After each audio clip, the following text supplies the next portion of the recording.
I'm Gen X, Kaylene, and joining me today is Ashleigh representing our Millennial viewers. So some of our top fears as to why we don't want to use AI, we're suspicious of it, and what's actually happening with regards to how it's ramping up so quickly. So I'm just going to kick off with a few things from a Gen X perspective, which is roughly age group of 44 to 60. We're mostly afraid of job displacement at the peak of our career. So the fear of redundancy, it's very real. We're not old enough to retire yet. And also the amount of skills that are required to gain in a short period of time is a bit daunting. So as a millennial, you've witnessed a lot of instability since entering the workforce. There is a fear that AI will completely destabilize more than it has, or more than the internet did, or even more than social media did. Do you have any thoughts around that?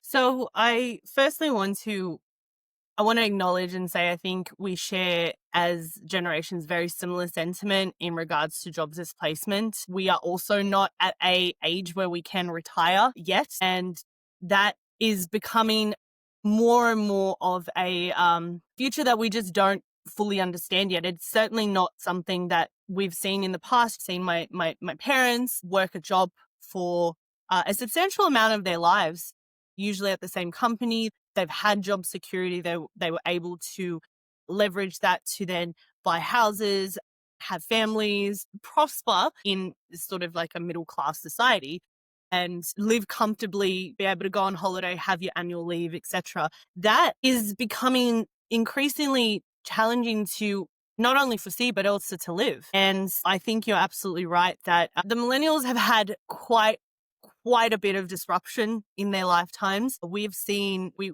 were there pretty much entering our adolescence at the .com boom. And so we know what life looked like, similar to yourself, prior to something like the internet.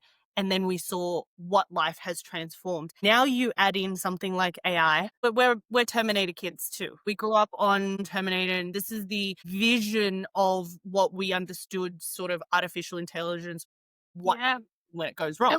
Within the millennial aspect is that you're sort of mid-career, and with AI eliminating or apparently eliminating some jobs, what jobs are those exactly? And how does that impact someone who is mid-career?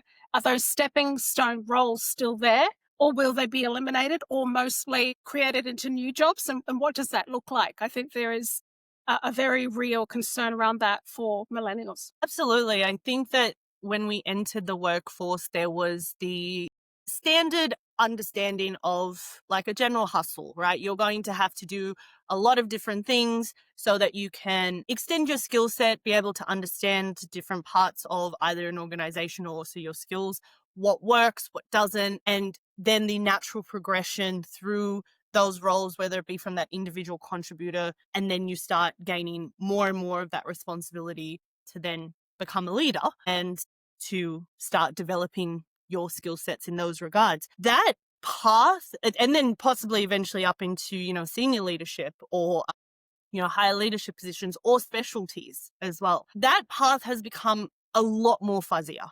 I would say in the last 5 years, especially, very fuzzy. We have no idea what that looks like anymore. That's right. And so in terms of the roles that would have been those stepping stones to, increase our skill set and dexterity and ability to advance in our careers, is now essentially being replaced by the thought of, all right, now that I am essentially in competition with artificial intelligence, never thought in my lifetime that I would actually be saying that, but here we are. What does this new career path look like? And we can go into multiple different directions in terms of, do I as a human even have a contribution into that? That's right.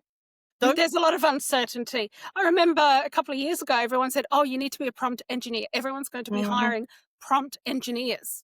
But now LLMs like ChatGPT, like Claude, like Perplexity have gotten so good, you can throw a rubbish prompt in there and still get something pretty decent as a result. Are they still required? No one's talking about that anymore. No one's going on about that anymore. So I'm certainly really not in job ads or descriptions, which No, are always, I guess, a good indicator of what are the skills that are being looked at and looked that's for right. in the workplace. You're absolutely right. In 2020, there was a whole sort of surge around coding. Learn Mm. to code. After that, it was like, forget about coding. AI Coding can is do so that. AI AI can do can do most that. of that. AI can actually review your code as well. So it can build it, it Exactly. can review it. Yes, you do need to have a human in the loop overall before you test it and then Mm. deploy it. It can be very limited. They do not need the in-depth knowledge That's right. that was once You don't required. need a master's. Exactly. And then prompt engineering became around how we ensure that we're creating the prompts that are Hmm. going to get the desired results. And very quickly, as you mentioned, and I can completely confirm that, you can put an absolute rubbish prompt, or you can even put in the question, give me a prompt. Exactly. And I think, funnily enough, I always thought that would actually be the natural progression of prompt engineering. I always knew that there was a reason why I wasn't too wedded to really deep diving into prompt engineering. People would be breaking it down by like, you're going to ask it this context and then it's going to analyze this, that. I thought to myself, unless you know the actual outcome that you are trying to extract from it, which most people didn't, you are not going to get the result that you want. So learning just the input of it without understanding what outcome or output you want, where's the value in that sort of skill? And then It wasn't worth it. It's proven not to be worth it. And even now, like I shared with you recently, there's so many free libraries out there that yes, have thousands and thousands of prompts by role, by job that you can use for free to help you in the workplace right now. Just a little bit of a pivot. I'm interested to talk about similarities, especially between Gen X and millennials when it comes to adoption of AI or resistance to the adoption of AI.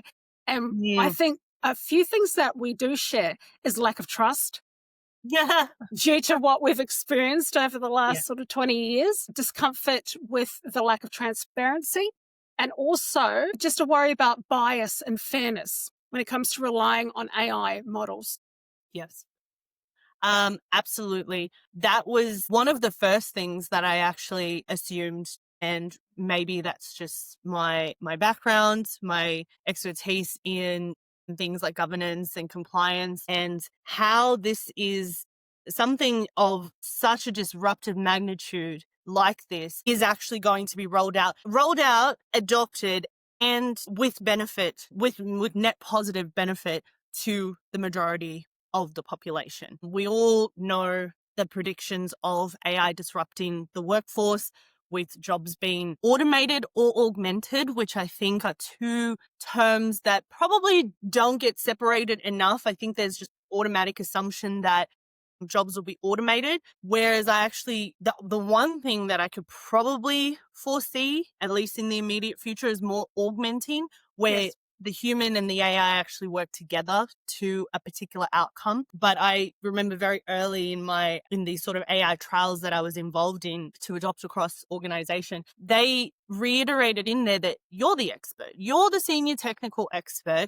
And that is exactly how you start the prompt to extract information. Supporting a senior technical expert, as in you, using the tool to then enhance what you can do. When you ask it to be the senior technical expert, that's exactly what it's going to do. Yes. It's going to take the initiative that really you should have. It's going to take the initiative and essentially, quote unquote, do the role. Now, we've seen examples where AI has been implemented and entire teams have disappeared because of it. And we've seen what the impact of that has been. Maybe the immediate impact to either revenue or productivity or profit has been maybe a positive uptick, but we have very also quickly seen how premature AI implementation can That's right. greatly impact. There's been a lot of backflips lately of Of course. CEOs announcing, oh, we've been able to let go of X amount of people due to AI, and then having to rehire secretly undercover later on down the track, because Very there were some recent. things that weren't taken into consideration, that perhaps you actually do need a human in the loop. And perhaps it was a little premature, as you say, Yes. to think that you can automate an entire job. Perhaps you could automate a portion of that role so that that person can focus on high value tasks. But also, I think it's a bit of a hype matrix at the moment, Yeah. where certain companies, I'm not saying who, but certain leaders in certain companies may be using AI as an excuse to do something they were already planning to do in the first place, but using AI as the reason why, when in fact it may have been something completely different. Just something to throw out. It's a very interesting point. It's like, oh, we're optimizing, we're automating, and we're making it easier to do certain things so that we can invest in the unique human capabilities of it, so that they're not having to do those highly repetitive tasks and they're actually unlocking innovation and such. Where are you unlocking innovation when you fired the entire team? So it almost comes to a point where they allow that innovation to happen, maybe within the teams that are creating this, and possibly those individuals not actually realizing that they are creating their own redundancy, in a sense, up until a point that it is profitable enough to continue without them, quote unquote, continue without them. And then the team's removed, and then the AI continues. And very quickly you realize that it can't just stand on its own, and that it does require human intervention. That's right. In certain regards. And on top of that, the innovation, again, assuming that it's therefore going to innovate, maybe you're assuming that it's therefore going to continue some sort of level of innovation that a human can do without a human interacting with it. And my answer to that is, we're not there yet. It would be nice, but we're just not there yet. It's called AGI. Look out for it in the future. We're not there yet. Yeah. Everyone's rushing to get there. They're all competing against each other to be the first, the biggest, the best, and the brightest. They're throwing billions of money at it to get there, but we're not there yet. Interestingly enough, I'm going to take a bit of a side note. Love it.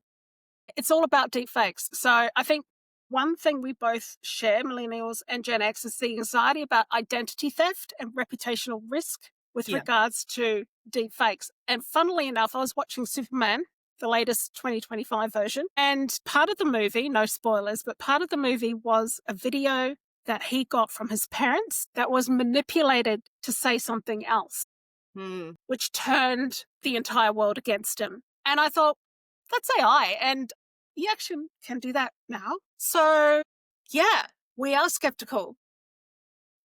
You can't really believe that Donald Trump was wearing a Pope's outfit, because it's a deep fake. They're getting better and better every day. So how do you feel about how soon enough, not just celebrities, but everyday people can be deep faked, and they can pretend to be you, and it could possibly do reputational damage? What's your thoughts? I think that because we are, the internet kids, and we grew up with that acceleration of online presence, we automatically saw the increase in identity fraud. We've seen governments have to step in regards to legislation to roll things out to safeguard, but it's definitely a huge concern that is only further amplified with something like deepfake. I was actually just thinking about that the other day, and while maybe it's not like the technology is necessarily as easily accessible as something like ChatGPT, but it doesn't mean that it's not accessible either. And I think you sharing that specifically, that sort of AI safety advertisement in regards to like taking a child's face, having it augmented, to then push out into multiple different arenas, whether that be identity fraud, whether that be in, explicit content online of literally children, and the call for digital identity protection for especially younger kids. We see so much of people's lives online. We live a lot of our lives online. So naturally people are going to be uploading photos of their kids, how they're going, etc., etc. These things now become assets, in a sense, to be able to use against them. Yeah. And you know what? I noticed something the other day. I was looking, I don't often scroll Instagram, but I did for some ridiculous reason. And I saw a celebrity who was filming her child, and I was very pleased to see it was from behind. And then I scrolled through her whole feed of the last couple of years, and she's been doing that since birth. So you don't know what her child looks like. You actually don't know how old the child is. You don't know what their face looks like, and you don't know what it sounds like. And I'm like, perfect. She gets it. She gets how to protect her young child from identity theft. And then you compare it to families, perhaps on Instagram, TikTok, and YouTube, who are monetizing. With all due respect, I understand you got to pay the bills, but essentially monetizing their children in order to build a profile, but that's also feeding an underbelly that could possibly misuse that content. So what you're saying. So even for myself, there is, every time I post online, at least because of the environment that I've been exposed to, the work that I've done before, there's always a question in the back of my mind that is like, you're going to post this, okay? The internet is forever. Every single time I press post, I make that exchange with myself to say, okay, well, this is therefore out there. And we can have as many quote unquote safeguards in place, but that doesn't stop, malicious actors from doing what they do best. I think it's very different when it is a child who did not agree to this and who is being exposed. Like, I think that there's a different level of responsibility that comes with it. Now, I have family and friends who post photos of their kids. It's the 6-month milestones, the 1-year milestones, etc., etc. I think that there is not a wide enough understanding in the general population of the impacts of this. So when I saw that campaign around, the sort of protecting the digital presence of children, until they are at the age that they can consent, similar to me, the risk versus reward ratio is way too high, especially when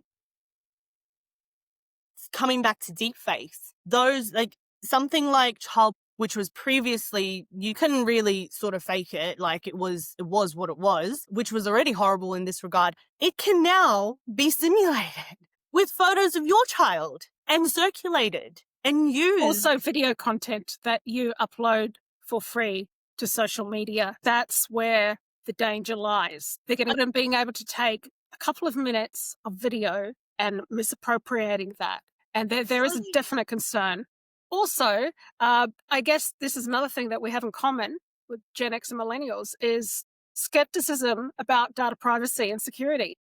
Every couple of months, a large company that makes multi-millions of dollars every year has a breach. And they're of, sorry, this happened.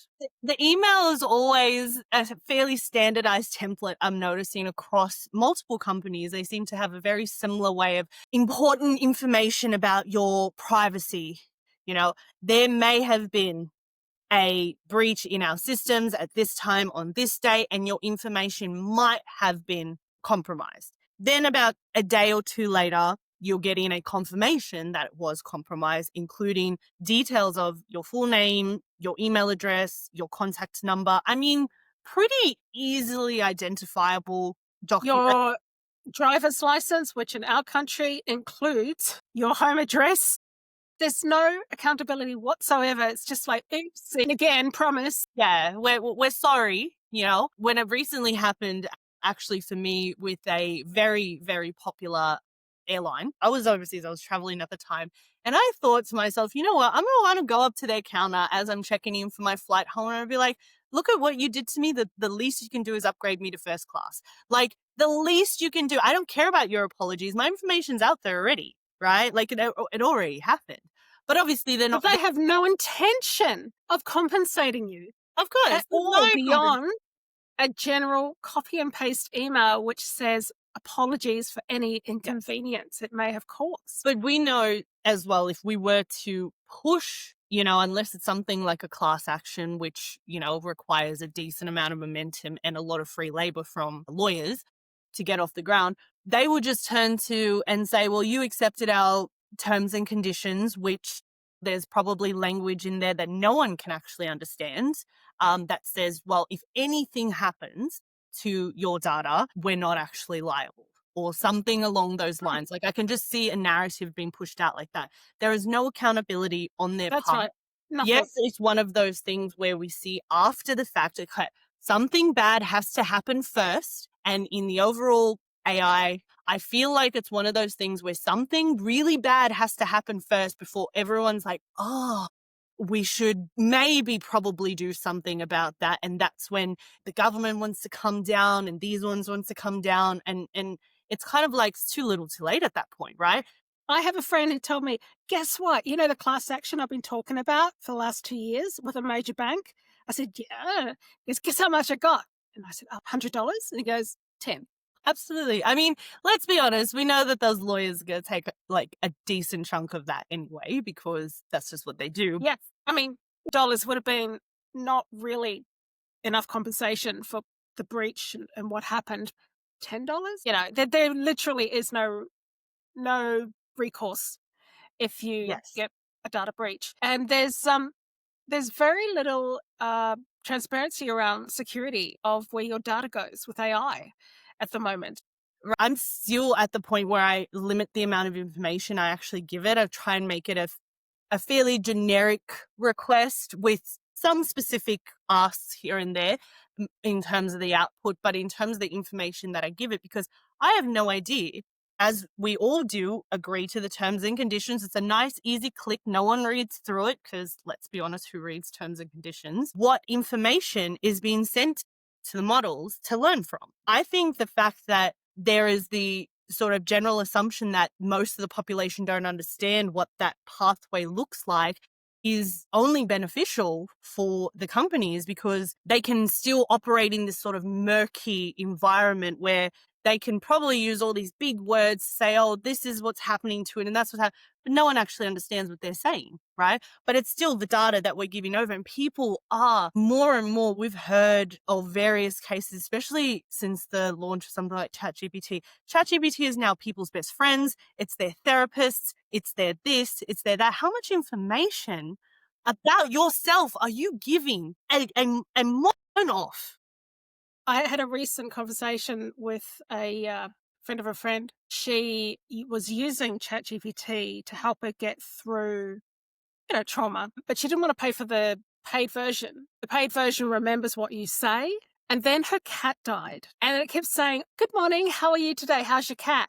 And she was getting quite upset about that. It goes to that level where you just don't know where it's going to trigger you if you share too much. And I'm not a trusting person, so that's not something I would discuss with ChatGPT. And I certainly wouldn't trust them to be my therapist, but each to their own. Yeah, look, it is definitely each their own. And I think in some regards, it has helped clarify certain things for people, especially if you don't know what you don't know and maybe you're asking at least for some general guidance. I know I've done that before, asked it if this is a particular phenomena, if people have experienced this, how would people work through certain things. But I've definitely heard a lot of use cases where it is such intimate details that are being given into these conversations. And my first instinct is around what is this information? Where is this information going, right? And what is the legal requirements around protecting this information? And just there's so many just ethical questions around that as well, especially when it comes to something like therapy, which I do know a significant chunk of the population who can't afford therapy are using AI as a pseudo therapist. So with examples come out of AI straight out telling the person to unalive themselves. I'd say that it actually gets to a certain point, and this should be built into the programming, that if the talk leans towards this topic, that you recommend they talk to a professional. It's a simple thing at the moment. And I think that should be built in even a lot earlier in terms of where those flags or triggers may be, especially when it's something around something like emotional trauma or trauma nonetheless, is to immediately for the model, once they sort of see that that's where the conversation is, it can give that general like, oh, it sounds like you're experiencing XYZ. However, it's highly recommended that you speak to XYZ reason.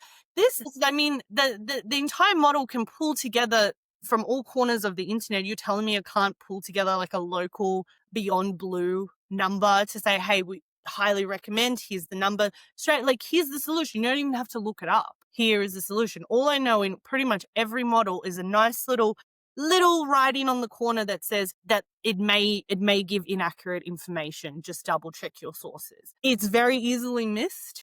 And I don't think that safety is not the top priority. We know that. We can see that. It's not the top priority. Advancement and power of this is. Absolutely.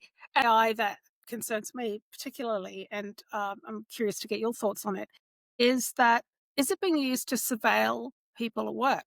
It can, but is it? And if it is, are they being transparent about it? Let's be honest, surveillance, workplace surveillance, this is not a new concept. You know, whether it's counting your keystrokes or your amount of idle time and whatnot, I think AI makes it easier for them to, or quicker for them to assess what that looks like if they were to put the right agents in place to be able to pull that data accurately. And, you know, I think you'd have to, I imagine almost like, what would the prompt be that I would ask the quote, say I had the super system that can give me all the information that I wanted. I just needed to know what the outcome of it is and then reverse engineer that. What is the question that I would be asking? And to what end? An organization, I'd imagine, would be focusing on making money, right? So are you focused on actually increasing productivity, or are you focused on surveilling your workforce? Which multiple things can be true, right? Like, it could be both. I think very specifically in America during the pandemic, I saw that there was very intense surveillance, like worker surveillance technology. And this is prior to just the AI that we're experiencing now. This is just systems that were created initially, which would open a worker's webcam, take a screenshot, send it to their manager to see. And so essentially saying, like, is the person in front of their computer or not? I mean, beyond keystrokes, like actual, is there light green or whatever? I mean, general invasiveness of that is insane to think about. That's an invasion of privacy. Remember the article actually highlighting that, and it was essentially like, well, this is at will employment. So if you don't agree with it, this is in your contract and your terms and conditions. If you don't agree with it, there's a door. That's right. Now, I know that that chilled out a little bit during the Great Resignation, but I can also see that being supercharged now with AI. So as someone with a background in, I'd say, people and culture and the likes, my question back to you, even in this regard, is what would be the motivation for these particular teams specific? Because you can't say it's like everyone in the organization. It's obviously coming from a particular part of the organization. What are their motives in doing this?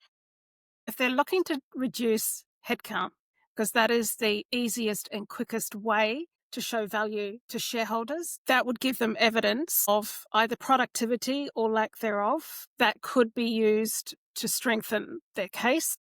And of course, it's linked to the policies, the code of conduct, and the policies that they signed as part of their employment. I think as a whole, especially from the previous 10 years of experience and how the workforce has changed, I'm very acutely aware that you have to add value. You have to show that you add value. You have to be outcomes based rather than busyness, acting busy, talking busy, meetings back to back. You need to provide outcomes. And perhaps if they believe a certain team or group of people are not providing those expected outcomes, there would be some form of surveillance to get evidence to that effect. Absolutely agree with everything you said, and I can see that happening. My question then, especially in the age of AI, is how do you measure creativity? How do you measure innovation? I completely agree. As you know, a previous project manager, outcomes. You know, you got to show it. If you can print it, if it's tangible, if it's physical. Creativity don't work that way. There's productivity and then there's creativity. And those things can be very different. You cannot force creativity in a sense. You can't sit there and be like, in this time block, I'm going to be super, super creative. So you can't, but here's the thing, and here's what they are measuring. Mm. They are measuring the ability to have a learning mindset, because we need to learn new skills quickly. We need to keep pivoting. We need to be open to change and accepting of change.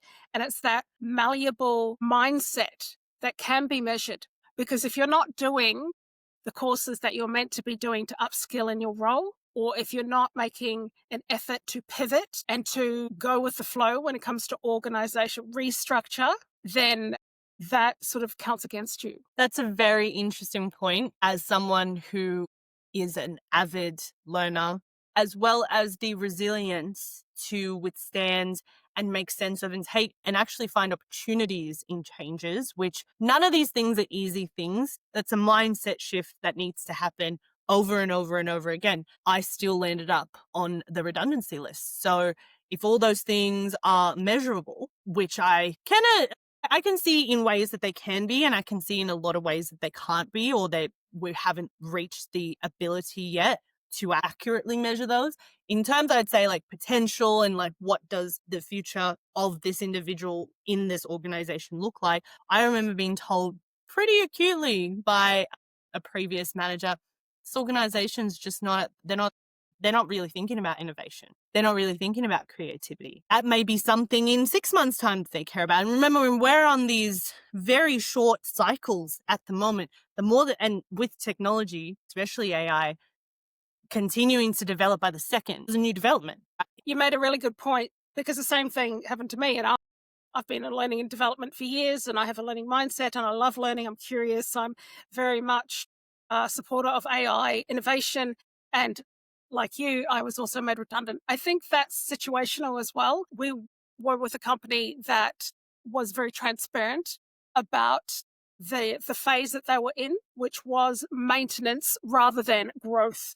And when a company is in a maintenance stage, they require less headcount, and therefore they need to pivot accordingly. Now, let's just take let's just take a general organization that perhaps is either stable or is growing. So they're not in a maintenance stage, they're not reducing, they have no need to do that. But they do need to remain competitive in the industry that they're in. They need to show profits to their shareholders. They need to prove their worth to the board. In that instance, both a learning mindset and also the ability to have resilience and to pivot and change as required will be considered more valuable in the majority of companies out there than the opposite mindset. And I've witnessed in lots of different types of organizations, so from startups to government to medium-sized businesses and multinationals, the same thing applies.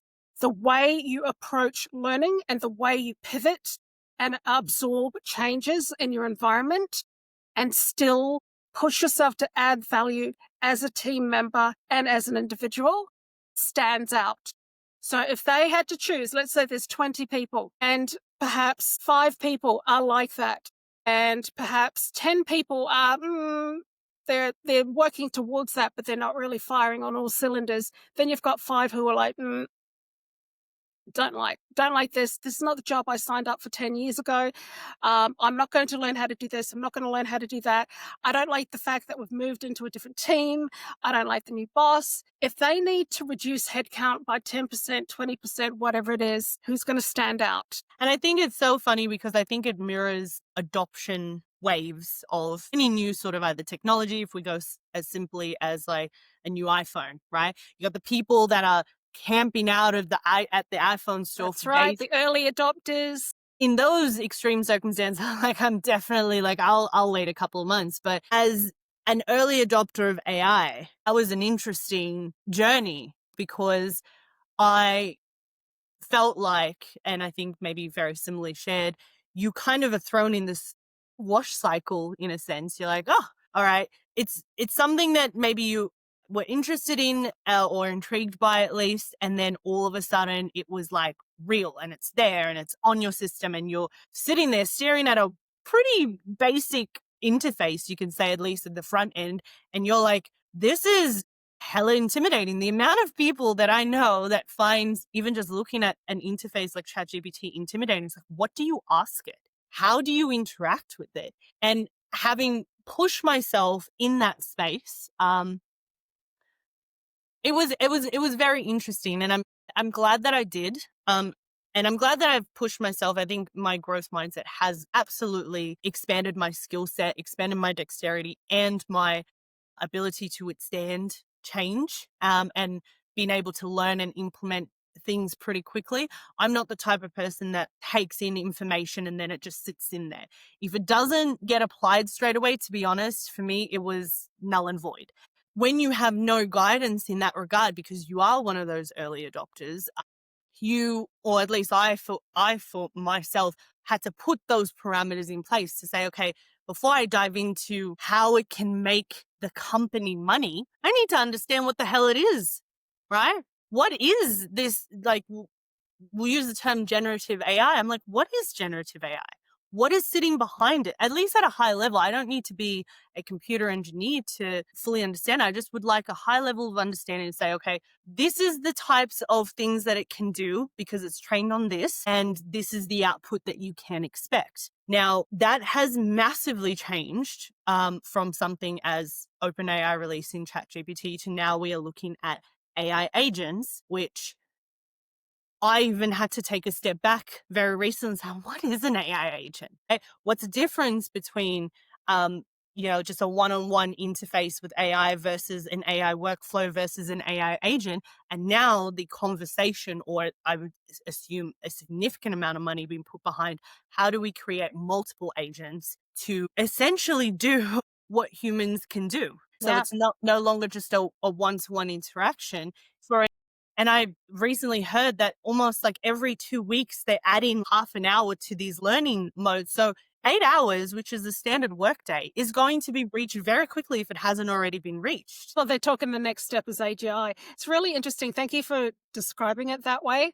I have different thought patterns around it. So I was one of the early adopters who was begging someone who knew someone who was in the beta testing for the very first ChatGPT. I'd heard about it, I'd done research, and I said, I want in, be a test. And so I was being really pushy in getting access to it. And then when I did get access to the initial version that was given to the public, I went, tested it, and yeah, this is crap. And I just criticized the heck out of it. I'm impatient. Like, while it's moving too fast for other people, I'm impatient. So where it is now, I'm thinking, oh, it still can't do this, it still can't do that. And I forget that there is a different mindset that needs that step-by-step guidance in order to help them adopt AI.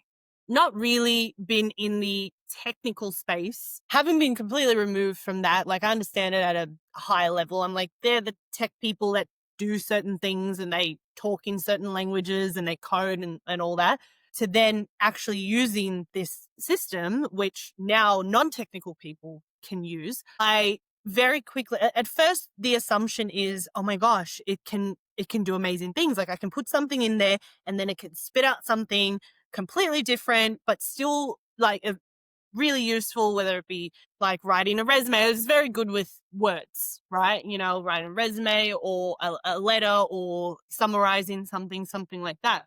And you think it's great. Until, yes, through AI trials, when you are actually trying to create a particular outcome, do you very quickly realize its limitations. The release of something like ChatGPT was the mass trial that everyone essentially got involved in. And they were then able to get direct feedback as to the things that aren't working so that they can go back and fix it. Something similar with Copilot, for instance. We knew Copilot was garbage with Excel and some Excel, PowerPoint, the more sort of complex things that we needed it to use it for. And that was only about I'd say maybe 6 months ago. I remember that being a huge sort of topic within our Copilot trial. Fast forward 6 months now, I know someone who's on a Copilot trial who said that the development of Excel within Copilot has been so substantial. And so they took it and they fixed it and they are reintroducing it and they're working out the kinks and they're working out the bugs to the point now that it is extremely powerful and it does exactly the things that, if anything, it's suggesting to you certain things. It's gotten to a point now where AI is no longer just, sitting there waiting for you to get an output out of it. It's suggesting things to you, which just points towards more of a super intelligence. And that was in 6 months. Yeah, I still want it to be better. I've tested out the Excel and PowerPoint at the moment, and I think it still leaves a lot to be desired. And I know of a lot of external products. I test AI products all the time. There are external companies who are doing much better, and Microsoft has a lot of catching up to do. And you would think that Microsoft would be at the forefront because they fund open AI. They give them a lot of money. So therefore, any advancements in AI should be directly plugged in to their infrastructure and their stack. I'm guessing because of the amount of money that has been put behind this, that it is in their best interest, or at least the leaders of these departments, to get their shit together, because there is a wider objective.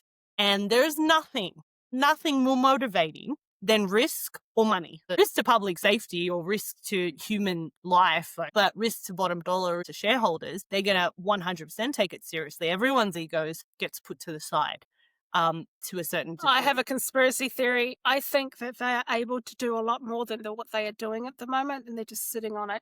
There's a lot of things you hear about inventions where they go, oh, that's science fiction. It's like, well, no, actually, we have the ability to do that at the moment. It's just the government's sitting on it, or there's regulation issues, or they're just waiting and they're drip feeding us the progressions. Like self-driving cars have been a thing for many years, I think specifically used within the military, but it hasn't been deployed out to the wider public because of the significant risks. Now, again, I wish those risks were just initially to public safety, but it's more around liability of the company.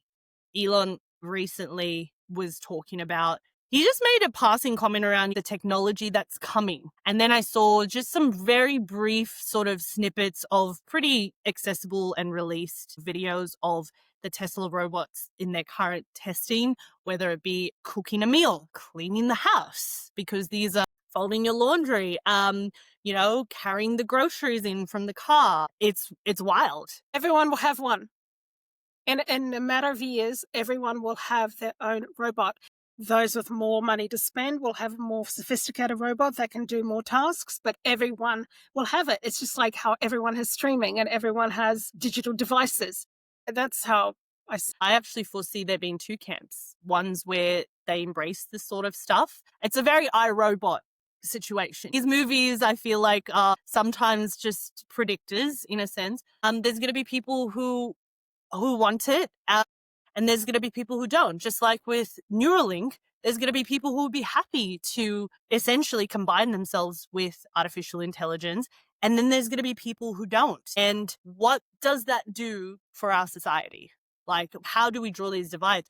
Now, this may be a bit far-fetched, but we're here. It's 2025, and we're talking about a possible singularity in a few decades where there may be entire communities or societies that outright refuse to adopt any AI and say that they would rather not have the technology and live free from this technology.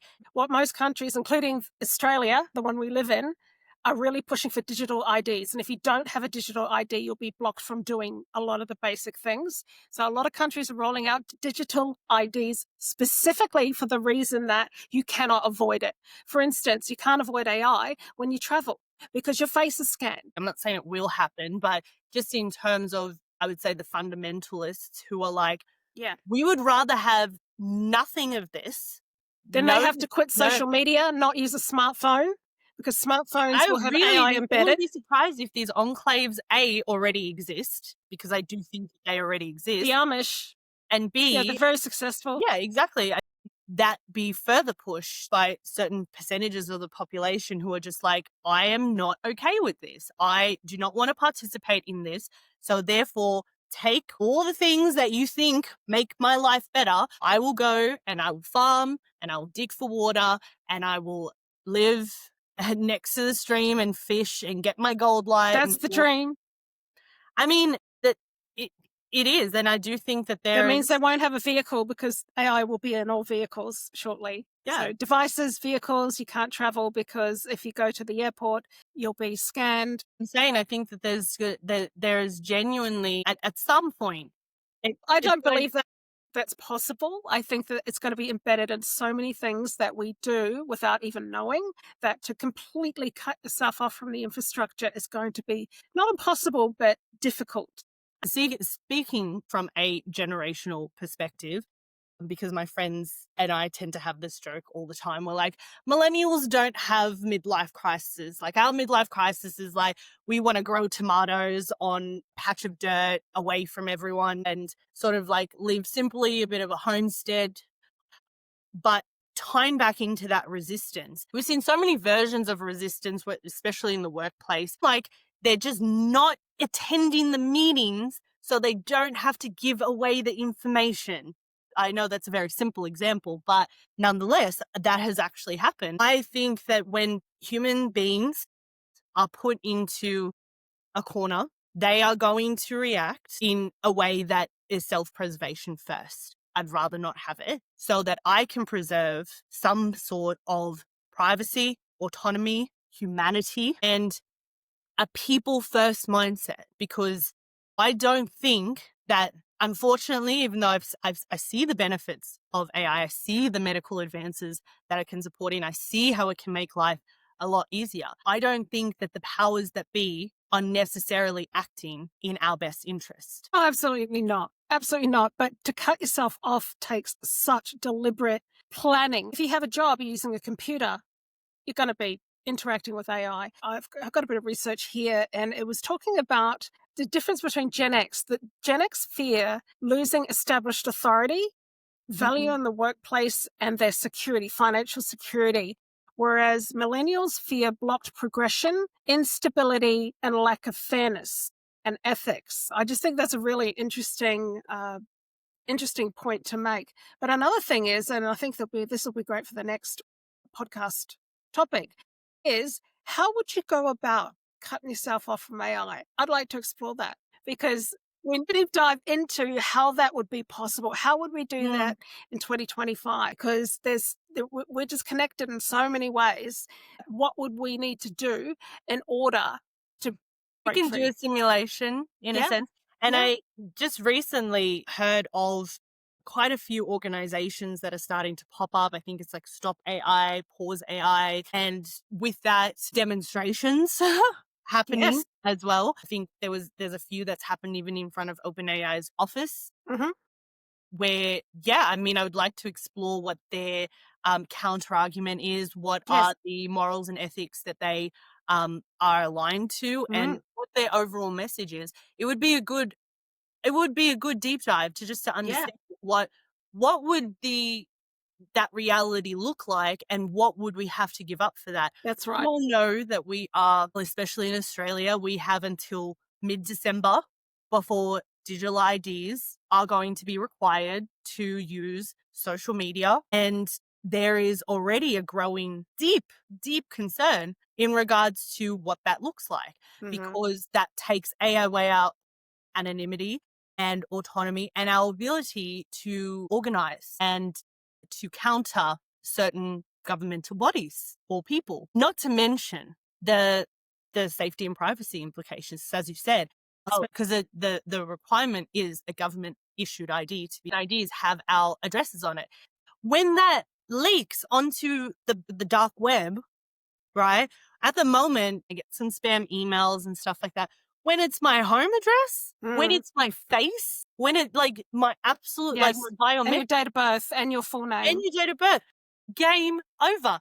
And the question that I am asking myself is, do I care about social media that much to make that risk exchange? The next time, like, How do we safeguard and ensure our privacy and and protection? yeah, absolutely.